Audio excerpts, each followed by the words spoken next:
Hello my dear students, I hope you all are doing good and in this video we'll solve IELTS listening test.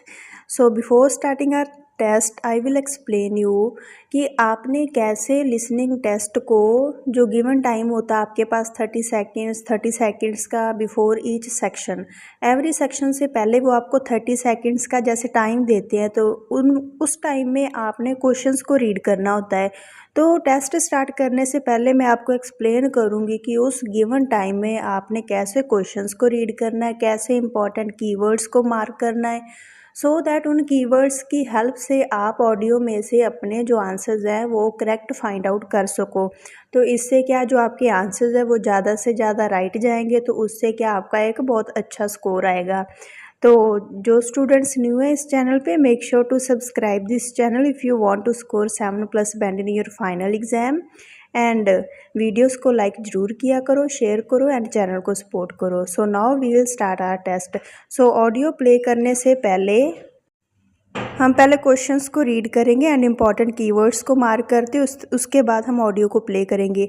C title क्या है, bird migration theory. तो जो वैसे इनकी general information है वो given है, आपका मेन फोकस जो है वो क्वेश्चंस पे रहना चाहिए। इसको आपने जस्ट वन टाइम रीड करना सो दैट ऑडियो जब चलेगी तो उसमें से आपको लोकेशन का साथ के साथ पता चले कि कहाँ पे लोकेशन है एंड कहाँ पे आपकी ऑडियो आ चुकी है। तो फर्स्ट देखो, जो फर्स्ट मेथड है वो हाइबरनेशन थ्योरी है। तो जब भी ऑडियो में आपको ये वर्ड सुनने को मिलेगा तो उससे आपको पता चलेगा कि हाँ जी हमारे क्वेश्चन की लोकेशन आने वाली है। तो first question is, it was believed that birds hibernated under water और buried themselves in dash in something. किसी चीज़ के inside means in something, जो भी लोकेशन होगी इन, उसको हम देखेंगे कि किसकी बात कर रहे हैं, कौन सी लोकेशन है या फिर कौन सी चीज़ है जिनके अंदर था।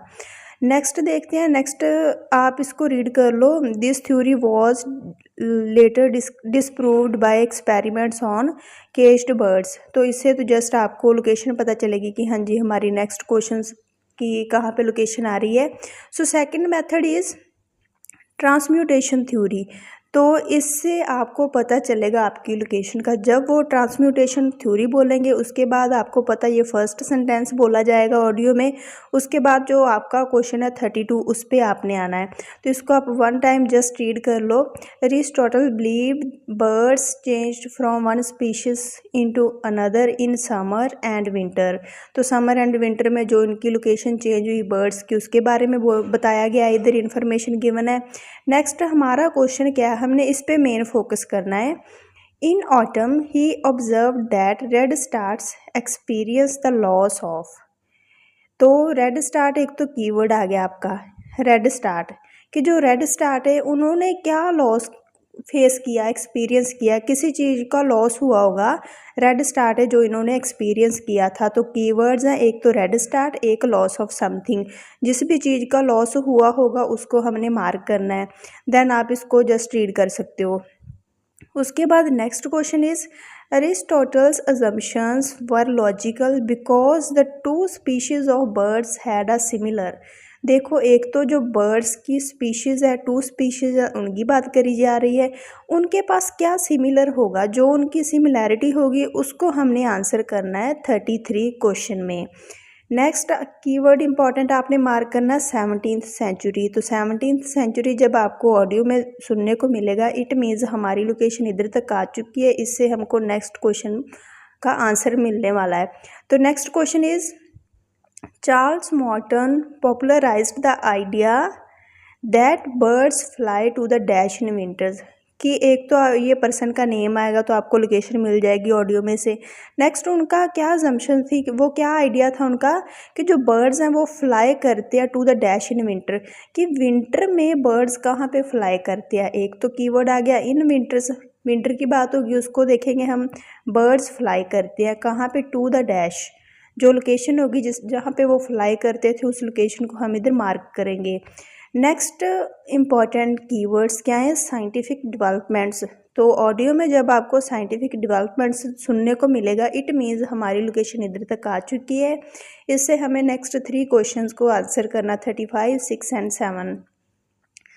तो नेक्स्ट देखो, जैसे कि फर्स्ट है क्वेश्चन इन 1822, एक तो लोकेशन कीवर्ड, इससे आपको लोकेशन पता चलेगी कि 1822 की बात कर रहे हैं। A stock was killed in Germany which had an African sphere in its dash, कि जो स्टॉक था उसको किल किया गया था जर्मनी में, ये लोकेशन मिल जाएगी। विच हैड एन, जो स्टॉक को किल किया गया था उसके पास अफ्रीकन स्फीयर था इन इट्स डैश, जो स्टॉक है उसकी कौन सी मीन्स पार्ट में है ना, अफ्रीकन स्फीयर था इन इट्स डैश, तो इससे हमें ये क्वेश्चन मिलेगा। Next, previously there had been no dash, previous उससे पहले क्या नहीं था, नो क्या नहीं था वो देखेंगे। Little was non about the, कुछ बस समथिंग ही नॉन था, कुछ ज़्यादा नॉन नहीं था, मीन्स थोड़ी सी इन्फॉर्मेशन थी किसके अबाउट, अबाउट द डैश, जिसके अबाउट थोड़ी सी इन्फॉर्मेशन थी मीन्स लिटिल नॉन था, उसको देखेंगे। अबाउट किसकी बात हो रही है उसको देखते हैं। Next, it was thought large birds carried small birds, कि जो लार्ज बर्ड्स थे उन्होंने कैरी किया था स्मॉल बर्ड्स, तो स्मॉल बर्ड्स को on some journeys because they were considered incapable of travelling across huge dash, कि जो लार्ज बर्ड्स थे उन्होंने स्मॉल बर्ड्स को कैरी किया ऑन सम जर्नीज, बिकॉज वो जो स्मॉल बर्ड्स थे ना वो इनकेपेबल थे, ट्रैवल मीन्स वो ट्रैवल नहीं कर सकते थे अक्रॉस ह्यूज, कि किसके अक्रॉस, जो स्मॉल बर्ड्स थे वो ट्रैवल नहीं कर सकते थे, तो इसीलिए जो लार्ज बर्ड्स थे उन्होंने स्मॉल बर्ड्स को कैरी किया। एक और कीवर्ड आ गया लार्ज बर्ड्स, सेकंड कीवर्ड्स है स्मॉल बर्ड्स, कि वो इनकैपेबल थे, वो ट्रैवल नहीं कर सकते थे अक्रॉस ह्यूज, किसके अक्रॉस नहीं कर सकते थे उसको देखेंगे। Next, ringing dependent on what is called the dash, so किसी डेफिनेशन की बात होगी उसको देखेंगे। नेक्स्ट, इन 1931 द फर्स्ट, एक तो कीवर्ड है 1931, इससे आपको लोकेशन मिलेगी इस क्वेश्चन की।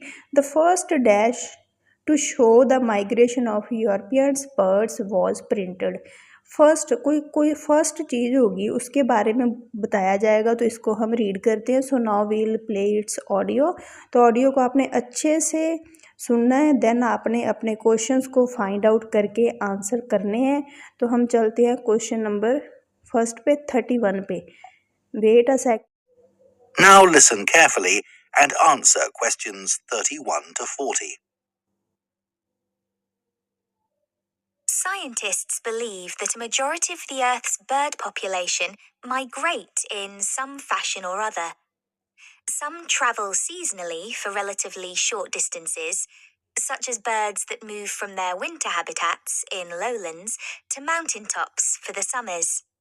Others, like the Arctic tern, travel more than 25,000 miles seasonally between the northern and southern poles. Bird migration has been studied over many centuries through a variety of observations. But until relatively recently, where birds went to in the winter was considered something of a mystery. The lack of modern science and technology led to many theories that we now recognize as error-filled and even somewhat amusing. Take hibernation theory, for example. 2,000 years ago, it was commonly believed that when birds left an area, they went underwater to hibernate in the seas and oceans. Another theory for the regular appearance and disappearance of birds was that they spent winter hidden in mud till the weather changed and food became abundant. देखो उन्होंने बोला जो birds थे वो hibernate करते थे under water in seas and oceans. So एक तो था इनकी बात करनी थी ना, इनके बाद उन्होंने बोला कि वो सीज एंड ओशियंस में हाइबरनेट करते थे under water. Seas and oceans तो ये 3 वर्ड्स आ गए, बट हमारा आंसर 1 वर्ड का होना चाहिए। देन उन्होंने बोला कि जो बर्ड्स थे इनकी अपीयरेंस एंड डिसअपीयरेंस होती थी कहाँ पे, इन मड, MUD मड, इनकी बात आ गई। उसके बाद कहाँ पे थे, इन मड, सो हमारा आंसर मिल गया। सो नेक्स्ट आप रीड कर सकते हो, इसमें इंपॉर्टेंट कीवर्ड आप मार्क कर सकते हो कि जो केज्ड बर्ड्स थे उनके बारे में बात होगी। तो उसके बाद हमारा जो नेक्स्ट क्वेश्चन है उस पर हम जंप करेंगे, तो आप दोबारा से ऑडियो को सुनो नेक्स्ट क्वेश्चन के लिए। The theory that some birds hibernate persisted until experiments were done on caged birds in the 1940s, which demonstrated that birds have no hibernation instinct. One of the earliest naturalists and philosophers from ancient Greece was Aristotle, who was the first writer to discuss the disappearance and reappearance of some bird species at certain times of year. He developed the theory of transmutation, the seasonal change of one species into another, by observing redstarts and robins. He observed that in the autumn, small birds called redstarts began to lose their feathers, which convinced ये देखो उन्होंने बोला इन autumn के जो red stars थे began to lose their feathers. तो उन्होंने क्या लॉस करना स्टार्ट कर दिया? Their feathers, FEATHERS। तो जो इनका लॉस इन्होंने फेस किया था उसके बारे में बात कर दी। सो आर आंसर इज फेदर्स। सो दोबारा से आप ऑडियो को सुन लो। Aristotle redstarts and robins. He observed that in the autumn, small birds called redstarts began to lose their feathers, which convinced Aristotle that they changed into robins for the winter and back into redstarts in the summer. These assumptions are understandable given that this pair of species are similar in shape, but are a ये देखो उन्होंने बोला ये species थी वर similar in shape. तो उन्होंने audio में बोला were similar in shape, but इधर हमारा क्वेश्चन क्या, two species of birds had a similar shape. तो थोड़ा सा चेंज आया, तो आपने अकॉर्डिंगली अपना आंसर मार्क कर देना। उन्होंने बोला सिमिलर शेप थी, इन्होंने बोला हैड अ सिमिलर शेप। तो दोबारा से आप ऑडियो सुन सकते हो क्लैरिटी के लिए। starts in the summer. These assumptions are understandable given that this pair of species are similar in shape, but are a classic example of an incorrect interpretation based on correct observations. The most bizarre theory was put forward by an English amateur scientist, Charles Morton, in the 17th century. He wrote a surprisingly well-regarded paper, claiming that birds migrate to the moon and back every ये देखो उन्होंने बोला जो Charles Morton थे इन्होंने 17th century में अपनी जो थ्योरी वो पब्लिश करी थी। उसमें क्या हाईलाइट किया गया था कि जो बर्ड्स थे, birds fly to the moon. कहाँ पे फ्लाई करते थे? To the moon. तो दोबारा से आप ऑडियो सुन सकते हो। year. Charles Morton in the 17th century. He wrote a surprisingly well-regarded paper, claiming that birds migrate to the moon and back every year. तो फ्लाई को उन्होंने चेंज करके बोल दिया माइग्रेट। तो ऐसे थोड़ा सा वो चेंज करते हैं सेंटेंसेस में। तो आपने अच्छे से ऑडियो को सुनना है, देन अंडरस्टैंड करके अपने जो आंसर्स हैं उनको फाइंड आउट करना है। नेक्स्ट देखते हैं हम। He came to this conclusion as the only logical explanation for the total disappearance of some species.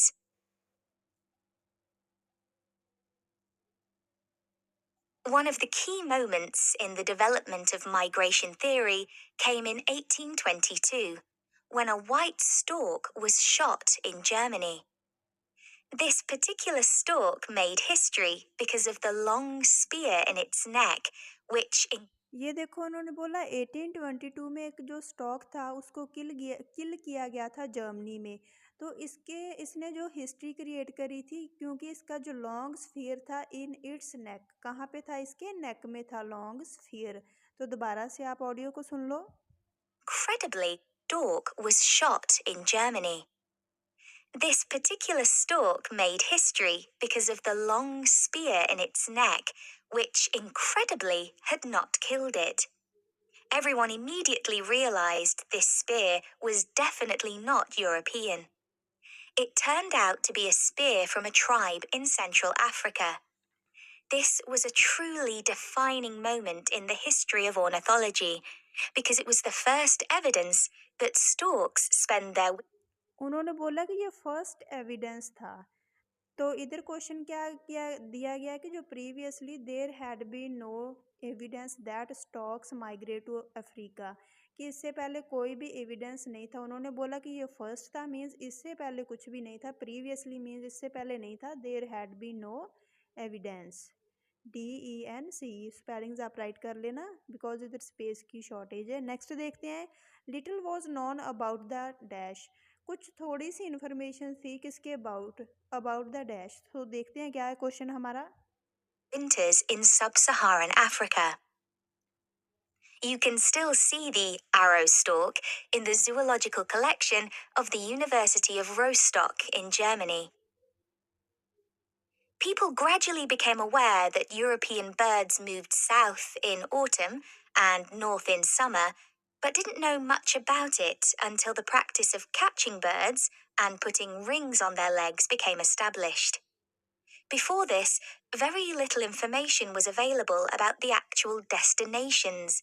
उन्होंने बोला क्या बोला उन्होंने कि वेरी लिटिल इन्फॉर्मेशन ही अवेलेबल थी नॉन थी अबाउट द डेस्टिनेशंस, कि जो उनकी डेस्टिनेशंस थी उनके बारे में थोड़ी सी इन्फॉर्मेशन थी, कोई ज़्यादा नहीं थी। तो डेस्टिनेशंस के आप स्पेलिंग्स राइट कर सकते हो। Next, Of particular species and how they traveled there. People speculated that larger birds provided a kind of taxi service for smaller birds by carrying them on their backs. This idea came about because it seemed impossible that small birds, weighing only a few grams, could fly over vast oceans. This idea ये देखो उन्होंने बोला कि जो large birds थे उन्होंने carry किया था स्मॉल बर्ड्स को, बिकॉज़ वो इनकेपेबल ऑफ ट्रैवलिंग थे, कि वो जो स्मॉल बर्ड्स थे वो ट्रैवल नहीं कर सकते थे अक्रॉस ह्यूज ओशियंस। तो ह्यूज को उन्होंने चेंज करके ऑडियो में यूज़ किया है वास्ट ओशियंस। तो ह्यूज को चेंज करके उन्होंने कौन सा वर्ड यूज़ किया, वास्ट। तो ओशियंस की बात करी गई है। दोबारा से ऑडियो सुन सकते हो आप। out because it seemed impossible that small birds, weighing only a few grams, could fly over vast oceans. This idea was supported by observations of bird behavior, such as the harassment of larger birds by smaller birds. The development of bird ringing by a Danish schoolteacher, Hans Christian Cornelius Mortensen, made many discoveries possible. This is still common practice today and relies upon what is known as recovery.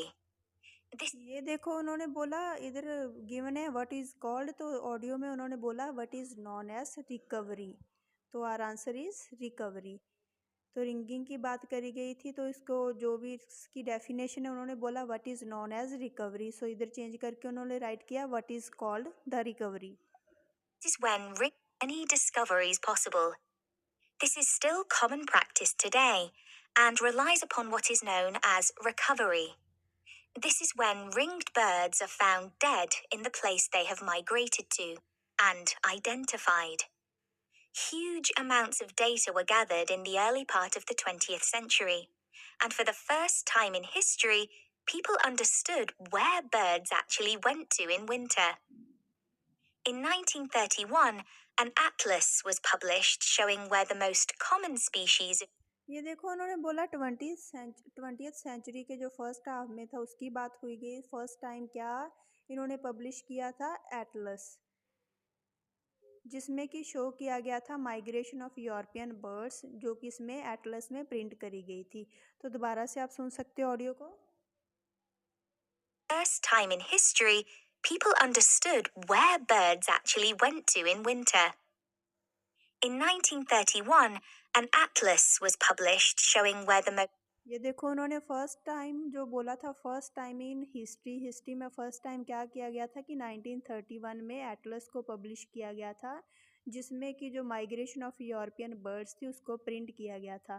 तो ये हमारे थे questions. तो ऐसे ही आपने जब भी listening का टेस्ट सॉल्व करना है तो पहले जो कीवर्ड्स हैं इंपॉर्टेंट उनको मार्क करो, हाईलाइट करो। जब आप ऐसा करोगे तो ये आपकी काफ़ी हेल्प करेंगे राइट आंसर्स को फाइंड आउट करने में। तो I hope you guys will like this video, and अगर आपका कोई भी डाउट है तो आप कमेंट सेक्शन में कमेंट कर सकते हो। एंड प्लीज़ वीडियो को लाइक ज़रूर करें, शेयर करें, सब्सक्राइब करें एंड सपोर्ट करें इस चैनल को।